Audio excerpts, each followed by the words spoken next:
I was born in the Philippines. I came from the Philippines. I have a very, very different story to tell. This is my second time in New Jersey, and the first time I came to New Jersey was back in 2005. I was buying furniture at IKEA. So it's really nice to kind of come back here. And I was buying furniture in IKEA because I was starting the MFA program at NYU. So it's really wild to be back here with a book and to be able to share the book with you all. Now, having said that, I'm going to begin actually by reading a short essay before jumping into the poems and Driving Without a License. And I'm hoping this essay will give some context to the work that I do. It was an essay that I wrote as part of Zocalo Public Square and the Smithsonian's What It Means to Be American project. I wrote the essay in 2015, and I say that because I will come across a sentence later in the essay that will not sound true anymore if you're paying attention to the news. So this is called Undocumented and Riding Shotgun. Up until my early 20s, I rode shotgun. With my high school and college sweetheart, I flipped through the soft sleeves of our shared CD binder in search of the right music. I double-checked our drive-through orders for extra ketchup. I pointed out the sights only I caught in time. With my friends, I was the one who tuned the radio through static and made sure everyone in the back seat had enough air. I was born in the Philippines. My cousins, brothers, and I used to take turns steering our uncle's motorcycle around the block in Ayala, Alabang, where my grandparents lived, while he sat behind us and kept balance. Even now, I can still remember what it felt like to twist the throttle through the lengthening street. In the summer of 1991, my father and two brothers immigrated to California, where my aunt had been living for 5 years, and where we as a family had vacationed several times in 1989 and 1990. I followed in September, just 2 months shy of my 9th birthday, and my mother joined us in late October. My father, who at the time worked for President Cory Aquino, strongly believed that we, his children, might never learn the value of hard work if we stayed and inherited our family's social and economic status in the Philippines. Our move happened seemingly overnight, and what I did not know was that we entered the country on tourist visas and let them expire. Many of the details of our move to this day are unclear to me, but I have surmised that the attorney my parents hired to file our paperwork upon our arrival took off with their money and several pages from our passports. Of course, I knew very little of this as I grew up, and instead enjoyed the pleasures of American teenagehood. During my sophomore year of high school, when I was exactly 15 and a half years old, my friend Julianne and I signed up for Saturday morning driver's education course so that we could get our learner's permits. I was so determined not to fail the real test that by the second try, I memorized and answered correctly all 100 questions on the course's practice test. Folding our signed learner's permits so they could fit in our wallets, Julianne and I exchanged ideas about our dream cars, mine being the Carmen Ghia, the old VW sports car, and hers anything lipstick red with 2 doors, and our favorite destinations. We made a pact to drive together from California to New York after graduation so that she could pursue a modeling career and I could become a painter. We joked, too, about launching ourselves into the infinity of the Grand Canyon, a la Thelma and Louise, in our spinsterish old age. I was thrilled by the prospect of taking long drives alone through Victoria Avenue, the historic palm tree-lined road that runs, surrounded by orange groves, 7.5 miles through Riverside, California. Perhaps unlike my peers, I wanted the luxury of getting into a car not to drive west to the beach, but east on a road divided by a lush median of roses in the middle of the night to, as they do in the movies, clear my head. Driving was such a part of life in California's Inland Empire that I even helped my driving instructor run errands the first time I got behind the wheel of her gray four-door. She'd hurt the ankle of her driving foot and didn't have the health insurance to get the injury checked, so I drove her from Corona to Moreno Valley to visit her nephew. As planned, when Julianne turned 16, she got her driver's license and access to her parents' Jeep. When I asked to be taken to the DMV, my dad told me my immigration paperwork was still being processed and I had to wait. Of course, if I still lived in California today, the recent passage of AB 60, a state law that allows the undocumented to obtain driver's licenses as of January 1st, 2015, I would already be in line without any issue. I continued to take the bus to school and to wait. In February of my senior year of high school, on the day I got my federal student aid report in the mail, I learned that the delays had only just begun. On the last page of the report, I found the following comment. The Social Security Administration did not confirm that you are a U.S. citizen. I walked, breathless, up the stairs of my family's 3-bedroom townhouse to where my father and brother were talking with the letter in my hands. By this point, my family had survived a trans-Pacific crossing, a repossessed house, a bankruptcy, a divorce, and 2 additional interstate moves, and pulled ourselves up, as the saying goes, by our bootstraps. We were a working household, living a fairly comfortable life in a commercial neighborhood. It never registered that I, seemingly an average teenager and employed now for 2 years, was an undocumented immigrant with a manila folder of falsified documents. I felt like my future watched me get smaller and smaller from the side view mirror, or that I had lost the race across the parking lot, and even then had only been running toward the passenger side door. I graduated as high school valedictorian and had to turn down every single one of my college acceptances and accompanying scholarships because of my legal status, instead enrolling in classes at Riverside City College. By this time, my circle of friends was small, as the political climate was not in 2001 like it is today. I waited alone and in secret for the first iteration of the DREAM Act to pass. I was in the habit, too, of turning down social invitations if no one could pick me up and take me home. To outsiders, I irrationally tried to avoid parties and having to buy alcohol at 21, any situation that might prompt a police visit. The difficulty of getting places was the issue I confronted every day. At the start of every week, my boyfriend and I would have to coordinate our class and work schedules. On days we didn't ride the 20 minutes to school together in his truck, I spent roughly 2.5 hours walking to the bus stop and taking the Route 1 bus east. If I had a long break between classes, I would sometimes take the bus to his work and sleep in the cab of his Ford while he finished welding roll cages at a motorsports startup. When I was finally eligible to apply for a license at the age of 23, I was already living and attending graduate school in New York. When I flew back to California for the holidays and waited like everyone else to take my tests, the whole affair was anticlimactic. I had already started driving the year before I moved east because it was so difficult to get around otherwise, and my family decided it was worth the risk of my driving with a license from the Philippines. The idea was that I could say I was visiting if pulled over.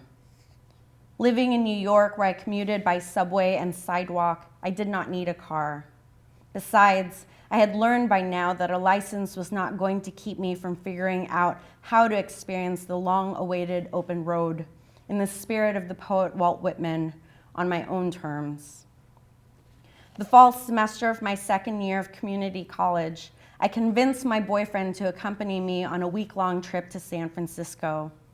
I saved money by turning an empty 1-gallon jug of Frank's Red Hot sauce from my work at a local pizza place into a piggy bank and made all the plans. Though I had visited the city twice before, the romance was filtered through my father's own college experience. I wanted, perhaps, proof of the landscape that shaped his dream of America. There he had been a hippie. From San Francisco, he hitchhiked across America and returned with a story of how he had rebelled against his parents. It was, as the song goes, where he left his heart when he returned to the Philippines. The soundtrack for my trip north was Tori Amos's newly released album, Scarlet's Walk, which follows a woman on a road trip across a forbidding America. It was an America most familiar to me. I pulled my hair back into a ponytail, rolled the windows down, and fed the disc into the CD player, and propped my feet up on the dashboard. With my boyfriend again in the driver's seat, we were like the two lovers in the song A Sort of Fairy Tale, growing distant as they travel nearly 500 miles along the Pacific Coast Highway.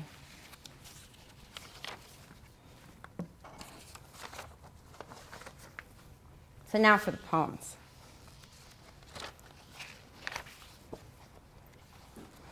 So I've mentioned that I grew up in California, and in the fall, every year, the Santa Ana winds come, and they're these really dry, hot winds. And because it's the fall and it's Southern California, the landscape isn't very green. And so if there is even just the slightest match, the whole state lights on fire because the winds just keep blowing all of that fire everywhere.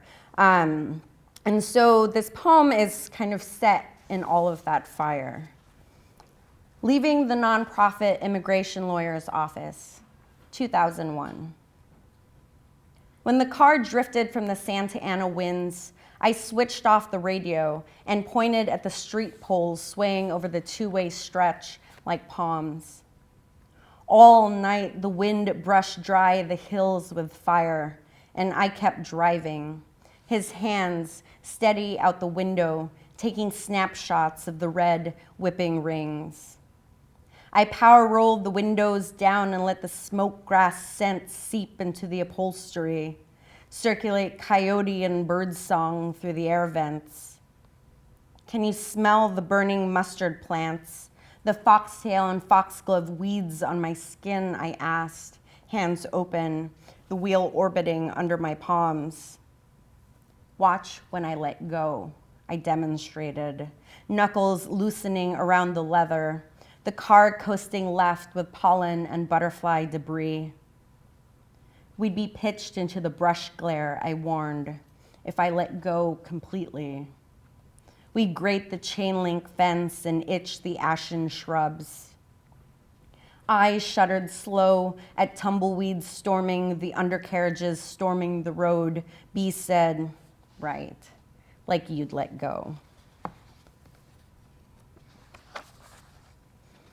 So this next poem takes its title from an existing text, and I used to have the little bit that it came from as an epigraph, and then I removed it when the book got picked up, but I somehow can't ever get through a reading without not reading the epigraph, so I'm going to read you the epigraph that is not in the book. And it's called Between Joe and the Butterfly, and the poem is divided up into sections. I'll go ahead and pause between each one instead of reading the numbers. And the poem also uses a lot of terminology from immigration paperwork and also terminology from a number of newspaper articles, largely the LA Times, since I grew up in Southern California and read the LA Times over the press enterprise. Between Joe and the Butterfly. He does not know whether he is Joe who dreams he is a butterfly or a butterfly who dreams he is Joe. Between Joe and the butterfly, there was necessarily a dividing. Just this is what is meant by the transformation of things. Shuangzi. On my way to America, I am in an airplane, on a boat. When my life is a story, I am a good swimmer, an American dream, a guest worker, freeloader, fence hopper, uninsured brother carried from hospital to hospital, a crushing caseload, a wrenching anecdote, a deserving young people, an anchor.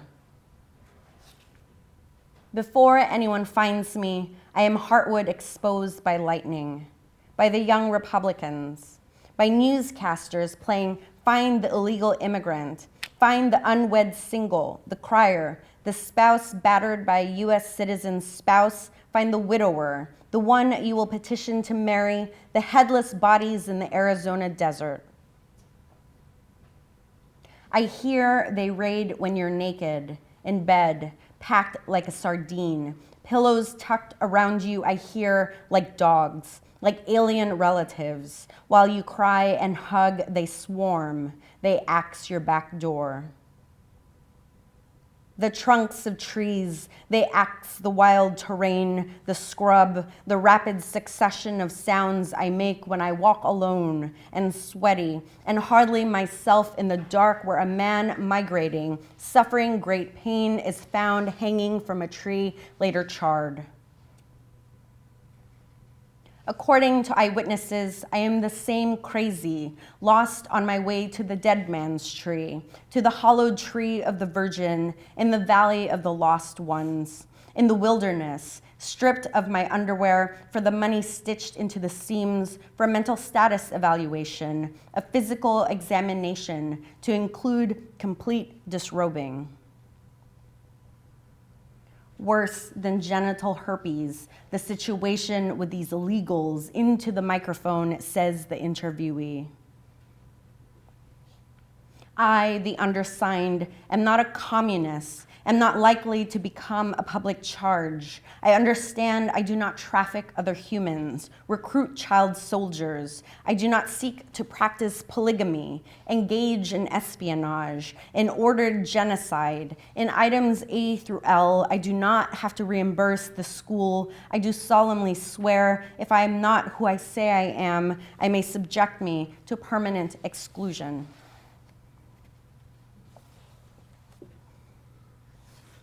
So this poem is a little lighter.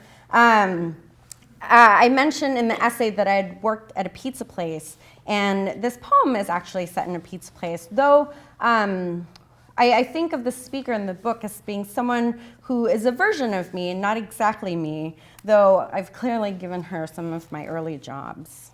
I'll read another job poem later on. This one is called Shift. Oh, and I should say, because otherwise the poem gets weird and cannibalistic if I don't say this ahead of time. When you're working in a pizza place, the dough that you use that eventually becomes the pizza are called skins, right? Do you see how this might otherwise be a terrifying cannibalistic poem if I had not clarified that ahead of time? I forgot at one reading, and people were just like, "What do you mean you're just tossing around skins?"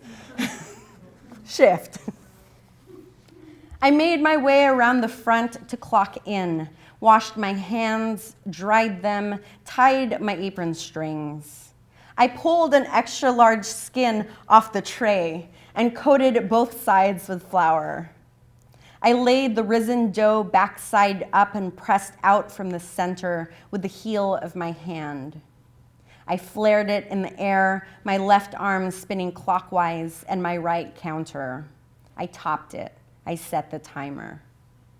I watched her clock in, stood in front of the oven with the wooden paddle. I turned the knob to start the rotating shelves. I sliced slices with a rocking knife, folded boxes closed and folded extra boxes. I filled the flour bowl and filled the flour bin. I carried bags of flour, threw an order in. I washed my hands again. So I was thinking about you earlier. About what you said, she said. What about what I said, I said. She washed her hands and handed me an order. You're like Clark Kent, she said. I pulled a screen, whirled the sauce and slid the skin for her to cheese. I threw away a soggy box and restocked the mushrooms and restocked the hand soap. I moved aside the bags of yeast, wiped the cutting table down, and sliced onions into a tub. I crossed the onions off the list. I broke the slicer down and put it in the sink. I dragged another tub of sauce from the walk-in. You've lost it, I said. I'm serious, she said, sticking a knife to the magnetic strip, with your secret identity and all. She stood by the register with one leg propped like a flamingo. I'm just saying, she sang. So, as promised, here's another poem about work. A little unknown fact about me, though the more I read, the more people learn this. So at some point, everybody's going to know this story. I started working at the age of 3, and I was an actress in the Philippines. I was a commercial actress, and my first commercial was for Kraft Cheddar cheese. And so in the early 80s, I was the face of Kraft Cheddar cheese for the Philippines. And this next poem takes its title from a jingle from the commercial. The premise of the commercial was Kraft Cheddar cheese was boasting that they used milk in their cheese, where other brands just used like pitchers and pitchers of oil. And they had visual aids to gross you out. But the song went like, Kraft Cheddar cheese, more milk makes it better. And my only job was just to go in and eat a lot of cheese. And now I have a mild lactose intolerance, thanks thanks to that. I mean, I don't know if it's directly related. Someone who's studying medicine can probably tell me. So this is called More Milk Makes It Better. In 1986, when I was 3.5 years old, I won an award for sitting cute and biting into a slice of Kraft Cheddar cheese. Then how my star blew up. I was on the cover of calendars, in the Sunday section, stomping the runway, turning down small parts in movies. At 7, I promised my mom I would never be chubby again. No way. I swirled a dress in the dressing room and was the daughter my brothers hated. Nothing could stop me, not even America with its rich marshmallow cereals. But the milk, oh God, the grade A vitamin D milk. No one knew what it was doing to me. Little Miss Piggy drinking 8 ounces by the kidney bean pool. All my life it had been coconut juice, mango juice, and water. Little Miss Piggy mending her polka dot suit. It had been goat's milk and goat's milk. Little Miss Piggy clasping her knees to her chest and winning the cannonball contest. I was small, indomitable, and could hide behind the couch with a stein. It was the drink of all the saints. It was worth all my work in the world. Let's now just end with one more poem. Since we were talking about it earlier, this poem has the Ninja Turtles.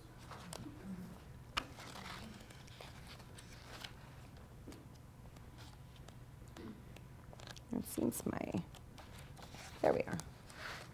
And thank you again for listening. Chain migration. He wanted nothing more than to punch me out of his room for sneaking in and rifling the toy box, but didn't. Not a sway out of him, because he felt sorry I didn't have any friends. Then he took our mom's bobby pins in his hands and bent them back into anchors, small black bobby hooks for turtle fishing, he said, and tossed Donatello and Michelangelo from the top bunk while I tackled makeshift monofilament through the eyes of the turtle hooks. How long did it take me to snag Leonardo? How long was I almost capsizing the bunk boat? He was so good at sinking his line, at aiming just right, so every cast was a ninja star into their turtle backs. It was merely hardwood water between them and me, and when he unreeled me over the rail by my belt loops, he whispered, "Get set, go." Thank you.